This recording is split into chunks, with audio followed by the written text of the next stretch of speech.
Welcome back to another episode of FNL Fridays. I'm Teresa and Dr, your host, and today I am here with Dr. Carleigh Golightly, who is a licensed naturopathic doctor here in San Diego. And she is the owner of Empower Naturopathic Medicine, which she just opened last year in 2019. So I'm very excited to have Carleigh here because I have never spoken with a naturopathic doctor before, and I know she's got a lot of great stuff to share with us, and this may be a new topic for a lot of you out there. So thank you for being here, Carleigh, and welcome. Pleasure to be here. Thanks for having me, Teresa. Of course, my pleasure. So first things first, of course, I'd love to get to know a little bit about you and your background, and just really introduce you to our viewers. So why don't you tell us just briefly a little bit about, how you really got into naturopathic medicine and what led you to that? Yeah, absolutely. So for me, this stemmed from having my own personal health issues. When I was about 15, 16, I had really bad anxiety, really bad depression. I had IBS, so my stomach was always upset, and my hormones were just all out of whack too. So all the PMS symptoms you could possibly think of, cramping, just everything. It was horrible. And I remember going to the doctor, and the doctor basically would spend 5 minutes with me. She would write me a prescription, and she would send me on my way. And there was never any discussion. Yes, right. So many of us has been through that type of situation. And there was never any discussion about how I could start implementing things to improve my health. It was always like, this is something you're going to have to deal with forever. So here's your pill and go out into the world. And I remember even as a 15-year-old thinking like, there has to be more. Like, this can't be the culmination of modern medicine, is just, here's your pill, no healing offered, right. Go out into the world. So I started looking for answers. I refused to accept that that was all that there was for me. So started looking for answers, and the first answers that I found came in the form of nutrition. I actually worked at a smoothie bar when I was in high school, and we had this herb and nutrient Bible, and it was just sitting right there on our front counter. And I remember during our breaks, I would just start reading through it. And I started learning all about all these different herbs, all these different vitamins and minerals, and the action that they had in the body, and just being so floored by it. I just like seeing for the first time these healing properties that these things had that were completely accessible to any one of us and required no prescription. They didn't even have to go to the doctor. And most importantly, they offered true healing. Right. Not just a Band-Aid approach and you're going to have to do this for the rest of your life. Right. So from, those roots in nutrition, that's when I really started to get into fitness and the healing properties of fitness as well. And then from there, I went into my undergraduate degree up in Arizona, and I got a degree in biomedical science. And it was during that time that I was first introduced to naturopathic medicine. So for the longest time, I thought I was going to go into the conventional medicine route, because I thought that that's all there was. And I was like, I guess I'll just go and get a master's in public health at the same time so that I can really, focus on the community aspect of things. And that's kind of traditionally what people in the conventional medical route do if they want to have a more integrated focus. Right. But then I was introduced to naturopathic medicine. And I remember the first time I shadowed, I was like, oh, this is what I want to do. This is it. Different, I'm sure, right? Very, very different. I remember the first thing I remember being so intrigued by was the fact that when the patients came in, they were like excited to see their doctor. And they had this great relationship where, they give each other a big hug and, they're asking about each other's lives, and like, just really, you can tell that the relationship really matters and that they're truly involved in each other's lives. Yeah. And, which is how it should be, right? Your doctor should really care. Exactly how it should be. And I think that's a huge part of the healing process too, is knowing that you have someone in your corner who like really cares about you and life goal, and not just, how do I churn you in and churn you out and then bill insurance for this? Someone who is like your partner in health. Right. And it should be. It's a partnership because you need that feedback both ways. Absolutely it is. So that's what really got me into naturopathic medicine. I basically kind of threw away, I was all set to go to the University of Miami and I had taken the NCATs, I was ready to go. And so I turned it all around, went to naturopathic medical school, and I'm so glad that I made that decision. Wow. Well, it's really awesome that you were introduced to it before you had finished your whole medical schooling and then been like, oh, wait, I'm in the wrong Yes, medical profession. yeah, Um, yeah. but to touch base, so something that you and I had briefly talked about before, which I think is really important to highlight for those of us who are new to naturopathic medicine and, what it is and what it means, is the difference between a naturopath and a doctor of naturopathic medicine. So can you briefly go over like the difference and what it requires to become one and what you would expect if you were working with each one? Yeah, I'd be happy to.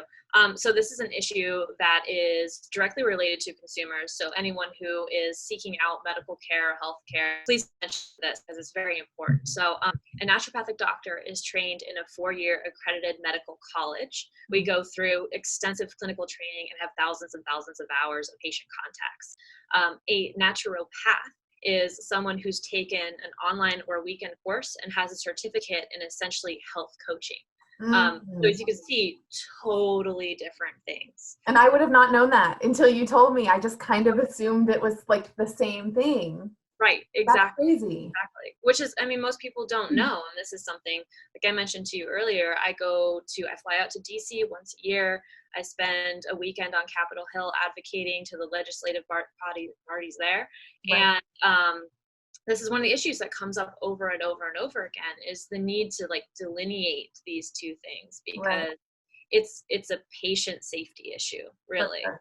Yeah. So when it comes to the difference of the two, and again, like this is pretty new to me as well. I know like the vague term of like naturopathic doctor and the idea that it's more of a holistic approach, but if, when it comes to the two, a naturopath and a naturopathic doctor, I assume that you're able to prescribe things and diagnose, illnesses, whereas probably a naturopath would not or should not be doing that. Is that correct? Yes, that's exactly right. So a naturopath can't diagnose or treat anything. A naturopathic doctor, we can prescribe certain pharmaceuticals if we need to. We can diagnose, we can treat, we can do some more invasive procedures like minor surgeries and injection therapies and things like that. So yeah, big difference. Okay. So then what would you say, you've obviously you graduated school relatively recently. 2019, yeah. 2019. Okay. And then, but of course you've had a ton of hands-on practice with patients. So I'm curious, what's the most common issue that you see or that you treat for people out there who maybe have those conditions and don't know who to seek out? That way they know that that's specifically something you're really great with, that you have a lot of experience with and success with. I'd say the things that I see most commonly, any number of different digestive issues. Like I see a lot of IBS. I don't know if that's because of my history and you kind of attract things that you've been through. I've seen a lot of IBS. I've also seen a lot of anxiety and depression. Maybe not necessarily because people are coming to me specifically for the anxiety or depression, but they tend to be these like underlying factors when we start really getting into their case history. Usually some level of that comes up. Another thing that I see a lot of, and I personally really love working with, are metabolic and hormonal issues. I think that, those two things just play such a huge role in every single thing that we do. I mean, your hormones regulate your sleep and your wake cycles. They regulate your energy levels, your metabolism, how well you can exercise and recover from exercise. And they're just so, so important. So whenever I see people, I'm particularly looking for anything that might indicate that they have some kind of hormonal imbalance, because it's really common in today's world, and it's not always tested for. Yeah. And I would agree. Like there's, especially with women, and I'm sure that you see that, being in the health and fitness industry myself, granted yours is different than mine, but still I'm sure a lot of the issues that we see are related. And so many of the women that I know that I work with they don't even know sometimes, but they've got hormonal issues, or it's like they've got digestive issues, or they have trouble sleeping and stress and all that. And someone like you obviously could really help them figure it out. But I'm also curious how much of that you think is tied to like gut health, which has become a very big topic lately. People are even saying, your gut health affects like your brain and like everything really. So I'm curious, what you have to say about gut health and what your experience is with how that affects people's health. I'm actually really glad you asked this question. I just did a talk this weekend at a conference where I specifically outlined why you need to be paying attention to your gut health, even if you don't have GI issues. The one thing about a GI about gut health is that it doesn't necessarily manifest as like bloating, diarrhea, constipation, things like that. Mm-hmm. It can actually manifest itself as joint pain, as rashes, as headaches, as brain fog, as any other number of things. And there's two reasons for that. The first reason is that it contains about 50% of your immune system. Wow. So that means that every single thing that you eat, everything that you drink, basically anything that goes through your GI tract is getting passed through this immune system, right? Mm-hmm. And so this is why like food sensitivity testing has become so big, because it's basically letting us know, like, is there something that you're taking in on a regular basis that's activating your immune system and causing a low level of just chronic inflammation to be present at all times? Yeah. And you have this chronic low level inflammatory response where your immune system is activated, then that means that you're not going to be able to properly respond to things like an actual virus or bacteria or a cancer cell, right? Oh, wow. You want your immune system to be, not self-reactive. You want it to be reacting to the things that really matter. Right. And if you have this, chronic kind of low inflammatory response happening all the time, then your immune system isn't as potent as it should be. So that's the first reason why gut health is really important. Right. The second reason is because there's a direct connection between your gut and your brain. It's called the gut-brain axis. Right. And it's kind of like this information superhighway between the two of them. The gut itself actually contains more neurons than the brain. It's called the enteric nervous system. Wow. Yeah, isn't that fascinating? Yeah, I did not know that. Yeah, it's super cool. Yeah, it's very cool. So the enteric nervous system is actually responsible for communicating a lot of serotonin release to the brain. So you might recognize the name serotonin. SSRIs, serotonin, selective serotonin reuptake inhibitors are what we technically give people with depression, sometimes anxiety, sometimes even IBS. And it's thought that serotonin is implicated, obviously, in anxiety and depression because it does help to regulate like our motivation, our feelings of like the get up and go, like feeling good about ourselves, confident type feeling. And what we're learning is that the microbes in the gut are actually responsible for creating that serotonin. Wow. So you have more bacteria in your gut than you do have skin cells or cells in your whole entire body. Okay. And those bacteria make up the neurotransmitter serotonin. Right. So this is why that whole idea of the gut microbiome has gained so much popularity, is because that serotonin plays such a crucial role in your body. And if you don't have the proper makeup of gut bacteria, that whole system suffers. Right. Yeah. So on that note then, again, something that I think has really come to light and become very popular in the last few years is probiotics and prebiotics. And I'm sure you can give, I generally just tell people that probiotics are basically like the good bacteria in your gut, and then the prebiotics are the food that feeds them. Yeah. Which, in my opinion, usually is like mostly fiber. Yes. Okay, so just making sure that I'm saying the right thing. But okay, so for the general population out there then, if, we're talking about gut health and how important it is, and I'm sure we could get really deep into this, but would you recommend for the general population, just if they have like any gut issues or not, to implement a probiotic or a prebiotic into their daily routine? Yeah. Like a supplement. Generally speaking, a probiotic is going to be good for you. There is one exception.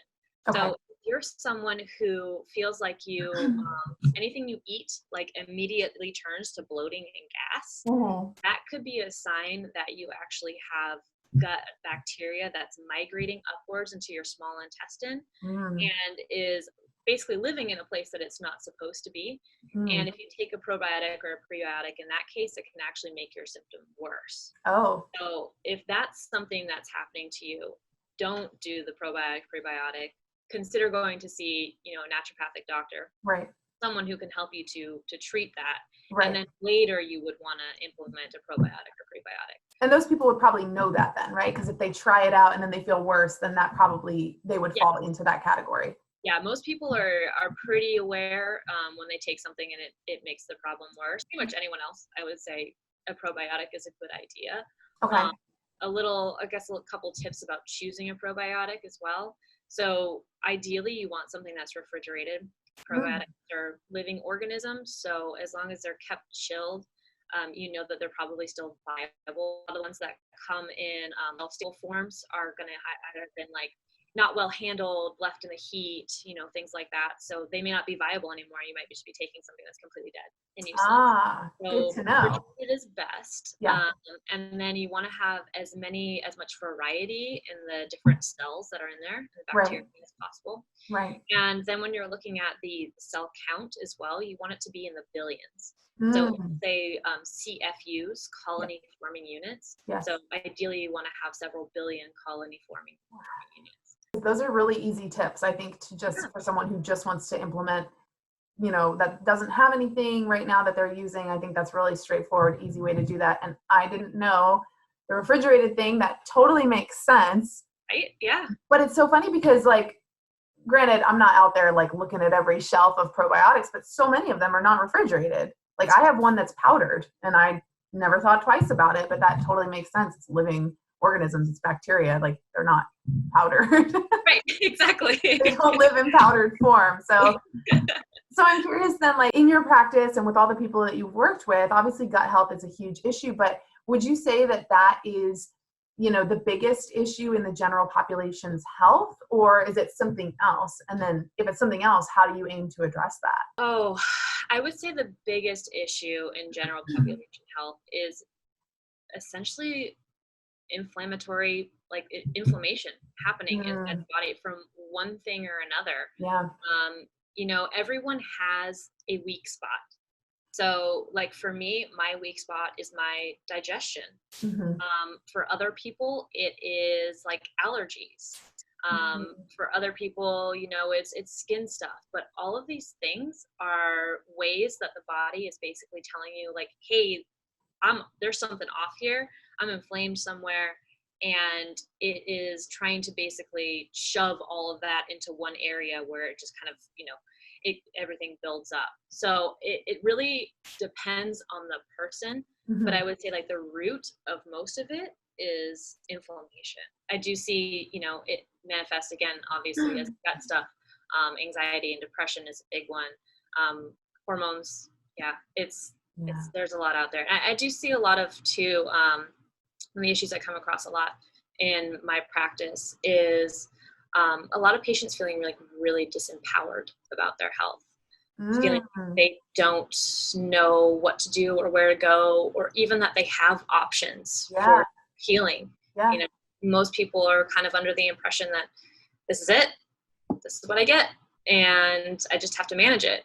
It's so disappointing. I feel so bad for anyone who feels that way. I do too. It's unfortunate because it's not totally true. Is that what you wish more people knew, is just that they have options, or is there something else if you could give like just a little bit of advice or words of wisdom that you would love to tell everybody out there? Would that be it? Yeah, that would definitely be part of it. Yeah, is just knowing that there is hope, you know, that there are people out there who can really help you to not just manage your symptoms, but in a lot of cases, you know, decrease them or get rid of them altogether. Yeah. The other thing that I would say is that, so mindset is everything going into the healing process. I'm actually reading this amazing book right now called How Healing Works. And it's all essentially about the things that we attach meaning to are the things that have the greatest healing response. So say, you know, you think that you're going to go get acupuncture or something like that, and you are convinced like acupuncture is the thing, this is going to be awesome, this is going to heal me. Chances are a lot better that it will. Interesting. You know? It's like a little placebo effect almost. Yes, exactly. And that's exactly what this book gets into, is like, what is the placebo effect really? And it really is, it comes down to meaning and mindset, and what you have created as a possibility for your body in terms of healing. So that's something I wish more people knew. Yeah. And luckily I haven't had too many health issues, but I have heard stories of, you know, and whether you call it miracles or whatever, you know, at work, but of people that have healed themselves, or at least noticeably improved how they're feeling or their symptoms by literally just like shoving positive energy and positive thoughts. And now I'm not saying like that can cure everything. Like, obviously I understand that medicine is real and like it has a real place, but I agree with you that I think on a cellular level somehow that there actually are changes internally that happen when you have a more positive approach to things, and when you Absolutely. expect it to work out, or at least, truly believe that it will. And again, I haven't had anything that serious that I went through that necessarily, but I've also seen the opposite side of those people out there that are like, I'm just always sick, and like I'm never going to get better. Nobody can help me, and they Mm-hmm. stay that way. Mm-hmm. And I don't think that's a coincidence. Mm-hmm. I absolutely agree with you. Yeah, it's kind of like whatever you prime yourself for, that's kind of what you're going to experience, not just in your health, but in life. Yeah. If you prime yourself that everything is going to be horrible and awful, and I'm just, this sucks and that sucks, like that's what it's going to be like. Mm-hmm. But if you prime yourself for, there's potential here, there's possibility here, like things can change, then they can. 100%. I agree with that. So if somebody was to come in to work with you, say me, for example, somebody that doesn't really have like any serious issues, but I just want to come in and see if you can help me like optimize my health or address anything that I'm not aware of, what would a first initial session look like for you? Again, if I'm coming in with no serious complaints. Yeah. So first of all, I love working with people who have like nothing really going on, because invariably, almost like in my intake, we find something. Of course. Like, we almost always find something. Sure. But I do love the idea of like optimizing the human organism, right? Mm-hmm. So we all basically, we have a basic idea of what health means, but like, what does that next level look like? Yeah. And that's where I truly love, I kind of thrive in that, because I think it's just so much fun to take things to the next level and see what's possible. Right. So what that looks like is my first visit with my patients is 60 minutes. And prior to that visit, I have them fill out a pretty extensive intake form, which does a little bit of motivational interviewing. So we talk about things like, not only what are your health goals, but what are your life goals? What would it take for your life to be meaningful at the end of all this? What would mean that you had a meaningful life? Different factors that might be standing in your way, some things maybe about your personality that will help you reach those goals. And then your motivation to actually attain those goals, how coachable you are, whether you have any history of like working with personal trainers, nutritionists, things like that. Like I really want to know all of it, because naturopathic medicine is holistic medicine. Like all these things are inseparable. They're all pieces of your health. And so after getting that intake back, I spend a little bit of time preparing for our first meeting. And so that way, when we have our first 60-minute initial consult, we can really dive deep into the specific issues or non-issues, just the optimization piece of things, and talk about like, how do we get you to that next level? Or what does that next level even look like? For a lot of people so say like yourself, or obviously you've created a lot of things, you have big plans, a big vision for how you want to make a positive impact on the world. And so for people like you, it's a lot of times optimizing cognitive performance, that's a big thing. There are specific, herbs and nutrients that you can use to boost your cognitive performance and keep you at that same level of alertness and focus that you want to be at. There's also, ways that you can improve your longevity. So the idea of health span versus lifespan. Lifespan basically just means literally the number of years that you live. But what we've seen with modern medicine is that like it's increased our lifespan, so the number of years that we live, but our health span has remained shortened. So the health span is how healthy, how functional, how vital you are throughout your life. So if you have a 90-year health or lifespan, but only a 50-year health span, that means you got 40 years of not living your best life, of not being vital, vibrant, being able to do what you came here to do, right? So that's where I love to function, is in that health span versus lifespan gap and shortening that gap. Oh, I love that. And it makes me think of like, you see those stories out there of like the 90-year-old woman that's like still weightlifting and like jogging Yeah. with kids, you know. Yeah. It's like, it's funny because I think a lot of times we don't differentiate the two. It's just like, oh, I'm 100 years old, like wow.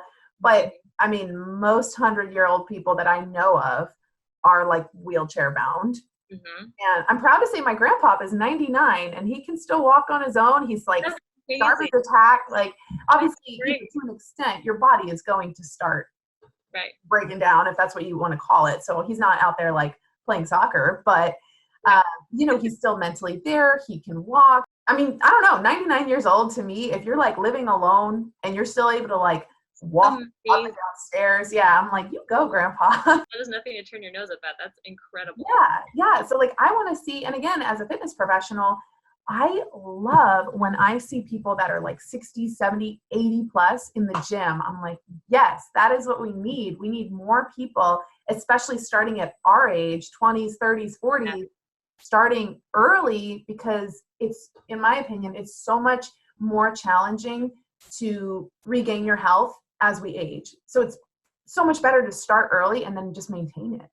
Absolutely. That's such a great point, Teresa, because honestly, that's something that a lot of people miss. They wait until things have gone wrong to start taking care of their health. Yep. And if you wait until things have gone wrong, you've got a lot bigger mountain to climb than if you start early and basically build that strong foundation that allows you to remain healthy throughout your life. So yeah, I completely agree. Start early, start before anything's wrong, you know, take care of yourself now. Now is the moment. Don't wait. Right. And I think if, you know, if anyone out there has experienced having something from their health taken from them, you know how challenging or even devastating that can be. And certain things you can't help, you know, like if you get in a car accident and you lose a leg or like something like that, you can't help. But if it's something where, you know, you're eating shit all day, every day, and then you get diabetes and then you're like, oh, damn, now I have to live with this, like not forever necessarily, but something like that, right? Where you realize like, oh, I had control and I had an effect and an influence, and my choices led that to be taken away from me. And now it's like you realize how great you had it. And I try to remind myself of that whenever I have my days of like, I'm not as strong or like, you know, I don't like this or that. It's like, I'm super able-bodied. I'm very healthy. I have no chronic conditions. I can walk. Some people don't even have the luxury of being able to walk, and we forget that, you know, like I don't have IBS, like all the things I don't have, it's easy to forget. I think that's so important to say because, you know, the idea of being grateful for what you do have and it is huge because it is so easy to focus on what we don't have and where our shortcomings are. And again, it all ties back into that mindset that we were talking about. Is if you're constantly thinking about, oh man, you know, like I've got GI stuff, like this sucks, my life is horrible and all that. Like you're wrapped up in this like negative thought cycle. So yeah, I mean, actually gratitude is something I prescribe to some of my patients. Oh, you know? I like that. Saying, I want you to write down 3 things you're grateful for every evening before you go to bed. Because you have to, at some point, you have to go in and start changing that mindset. Because we do have so much to be grateful for, so much more than we have to be upset about. Right. And it really does, it's all about what you focus your mind on too. And I think sometimes it takes like stepping outside of ourselves, which again, this is kind of going down a different road of, you know, mentality and inner work and all of that. But again, holistically, it all goes hand in hand of like stepping outside yourself and being able to look at your life and what you do have, even what you don't have, but seeing that from an outside perspective. Because I think a lot of times we get caught up in our own world and we can, I mean, myself included, it's very easy to become, you know, just focus on myself and selfish and like everything's about me, or like how does everything affect me, and not seeing the bigger picture, which I think is really important. So anyway, again, going off on my tangent. But I want to. You and I could go on for hours. I know. It's so much good stuff. Mind and souls here. So, okay, so you are located in San Diego. Do you work only here in San Diego, or can you help people remotely all around the world? How does that work if someone wanted to get in touch with you and work with you? Yeah. So there's a couple different options for working with me. Obviously, I do have my office here in Rancho Bernardo. I do take virtual clients as well. And so there are two different ways that I can work with people virtually. So if people are interested in seeing me and want to have like, hormone replacement or things like that done, I would have to have them come in and actually physically see me in person first. Mm-hmm. And then we're able to conduct our services for the rest of the year through a virtual consult system. Okay. And I'm able to, prescribe things and stuff like that. Okay. But if people are interested just more in like the health coaching aspect of things, instilling the basics, the foundations of health, very personalized supplements and nutritional and, regimens and things like that, then I can just do virtual health coaching with them. Gotcha. So there's, a couple different ways that I can work with people. I do obviously the in-person and the virtual as well. Okay, perfect. So a lot of people then you are able to serve, which is awesome. And I'm sure there are going to be some people interested in talking to you after hearing a little bit more about naturopathic medicine and what you do. I know you just opened your practice last year, so I'm sure that's still like a big project you're working on. Congrats. But do you have anything upcoming? I know you said you did some talks. Do you do like workshops or any projects that you'd like to share with us? Mm-hmm. Yeah, so right now I'm working on creating a women's wellness workshop out here in Rancho Bernardo. So my idea for this is basically just to get women together maybe every other week or once a month and just sit down and talk about different wellness topics that maybe people are interested in. Obviously I'm still in the brainstorming phases of this, so I'm not sure if it's something I'd want to like do an actual generalized talk to, or, have women come in and maybe just ask me some questions and we can kind of, spend some time connecting, getting to know each other, how we can help each other. I'm really big on community. I think community is so healing. Yeah. And so I really want to create a women's wellness community here in Rancho Bernardo. Another thing that I'm working on, obviously, aside from different presentations and talks like that, is creating an online hormone reset program. So having like basically a 3-month program where we walk through step by step how to identify what could be going on with your hormones, and then what steps you can take to heal those things naturally and set yourself up for success in the future. Like I mentioned earlier, my goal as a physician is really to empower people to be in control of their health. Yeah. So when I'm done working with you, I want you to feel like you don't need me anymore. Like you've got the knowledge, you've got the information to move forward with, to take care of your own life and to become an advocate for your health, for your family's health, and for your community's health. And such a big part of it, it's that education. And I think, again, coming back to, the fact that you and I both ultimately are educators, and I feel exactly the same way. It's like, it's exciting, it's fun, it's gratifying. It feels really great to teach people things that they didn't know and, change their life in a way where they're like, oh shit, like, oh my gosh, I feel like you said empowered. Yeah, like they feel empowered and that they can take control of their health, because feeling like you have no control over your health and your wellness is so discouraging. And that's such a heavy feeling. So being able to help these people and say, no, like, I'm going to teach you, I'm going to give you the tools and you won't need me anymore because you'll know what you're doing.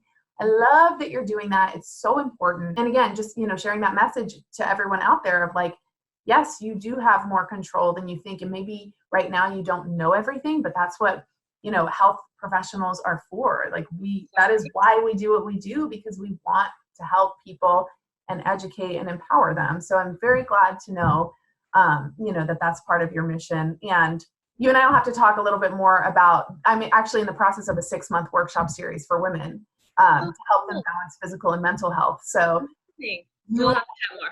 Yeah, you'll have to join us at the next workshop, but definitely a lot in common there. So why don't you just let everybody know how to reach you, your website, Instagram, Facebook, whatever is the best way to get in touch.